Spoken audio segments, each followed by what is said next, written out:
and one day here is open, one day here is open. There is no rush. There is no people. But what the decision from the collector and Modi and Nagar Nigam that we will not stay and run our handcart on the road. मेरा भारत महान ये सिर्फ एक वाक्य नहीं है बल्कि भारत में खद्दरधारियों की योजनाओं की जमीनी हकीकत है। हमारे देश की महानता का जीता जागता सबूत है कि यहाँ 8वीं पास या 10वीं फेल को सरकारों में मंत्री बनाया जाता है। मोदी काल में तो शिक्षा मंत्री बना दिए जाने का नियम चल रहा है, जबकि वेल एजुकेटेड यानी पीएचडी किए हुए लोग फल पर सब्जी फल बेचकर परिवारों की जीविका चलाने पर मजबूर कर दिए गए हैं। वैसे भी प्रधानमंत्री ने यह कहकर साफ कर दिया है कि पकौड़े बेचना भी एक रोजगार है। बात पूरी तरह साफ और आसानी से समझने में आने वाली है कि जनता गुलाम है और गुलामों को सरकारी कुर्सी पर बैठना या अच्छी कमाई करके अपनी गुलामी सुधारने का अधिकार नहीं होता है।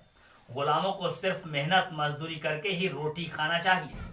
प्रधानमंत्री मोदी ने अपने जुमले के जरिए यह भी बता दिया कि गुलाम जनता अपने बच्चों को हाई एजुकेशन दिलाने पर वक्त और पैसा जाया बिल्कुल ना करे, क्योंकि उनको या तो सड़क पर फड़ लगाकर सब्जी फल बेचना है या फिर ठेकेदार के पास सड़क पर रेता बजरी ढोना है।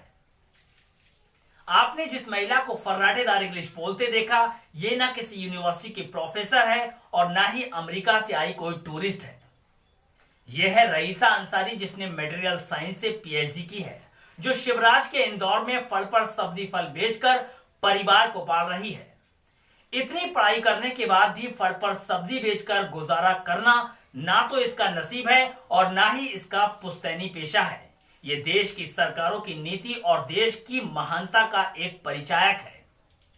महिला की पहली गलती तो यह है कि एक गरीब मुस्लिम परिवार से ताल्लुक रखती है और दूसरी गलती यह है कि गुलाम जनता की बेटी है। हमारे देश में पढ़े लिखे लोगों का ऐसा हाल एक करारा तमाचा है देश की व्यवस्थाओं के मुंह पर। यह तस्वीर जोरदार थप्पड़ है देश की सरकारों के तुच्छ सोच के गाल पर। हाँ, यही अगर किसी खद्दरदारी की बेटी या बहू होती तब देश की सरकार इसकी मुट्ठी में रहती। फड़ पर सब्जी बेचने वाली रईसा की हालत को देखने समझने के बाद ये तो नसीहत मिल ही जाती है कि देश में आम जनता यानी गुलाम जनता को अपने बच्चों की पढ़ाई पर खर्च करना बंद कर देना चाहिए, क्योंकि आखिर उन्हें बेचना सब्जी और पकौड़े ही है। इन्हीं हालात की मजबूती के चलते ही तो दावे किए जाते हैं कि मेरा भारत बदल रहा है, मेरा देश आगे बढ़ रहा है। जय हिंद, जय Bharat.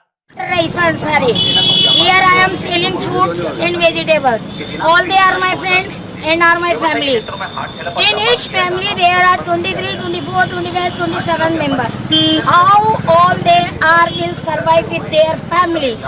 How they will earn? One day here is open, one day here is open. There is no rush. There is no people. But what the decision from the collector and Modi and Nagar Nigam that we will not stay and run our handcart on the road. How it is possible? All they are giving us large amount of money, large amount of money. Is Nagar Nigam says very badly us. Run away from here, run away from here. Where we will go? Where we will go? My question is that where we will go? Who will survive our family? Who will add to our family? How it is possible? We are not selling fruits, we are not selling vegetables. Then how we will survive our families? How we will give our children? What? हम जहर खा लें या मर जाए या collector के घर पे जाके मर जाए या मोदी के यहाँ जाके मर जाए या इस नगर निगम के गले पड़ जाए? किसके गले पड़े? किसके गले पड़े? ये मंडी आज से नहीं है, हमारी 6 से 7 पीढ़ी जा चुकी है। Here we are from the heritage family. We are selling fruits from 55 to 65 years. My father is 75 years old. He was also selling the fruits and vegetables. How many years you are selling such things here? I am selling mangoes. Mangoes. How many years you are here?